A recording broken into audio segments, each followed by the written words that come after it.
Minsan nahiya na rin akong mag-chat, kulitin ka, kamustahin ka, at tanungin kung ayos ka lang ba. Pero, kamusta ka na ba? Lagi ka bang nagiging masaya? Alam kong medyo nakukulitan ka na. Pasensya na, mahal lang talaga kita. Di naman dapat ako maghabol sa'yo, di ba? Sapat na sa akin na mahal kita. Pero di na rin naasa pa. Kaya't kung ayaw mo sa akin, please, sabihin mo na. Tanggap ko ang iyong magiging pasya. Marami pa namang pagkakataon para mahangkan kita. Tadhana ng bahala para sa ating dalawa. Pasensya na rin dahil dinaan ko ito sa pamagitan ng tula.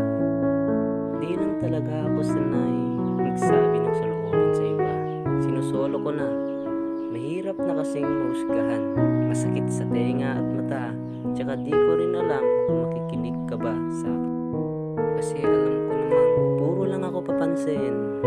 Kaya, kung sakali mang mayroon na, di ko na ipipilit pa. Malaya kang sabihin sa akin kung ano ba talaga ako sa'yo. Mauunawaan kita, huwag kang mag-alala. Sapat na sa aking nakilala kita. Hanggang sa muling pagkikita, kung magkikita pa. Kung sakali mang oo, tamang hintay lang muna. Sa ngayon, tamang control lang muna sa nadarama. Tamang suporta lang kung saan ka masaya. Tamang dasal lang kay Bathala para sa kaligtasan mo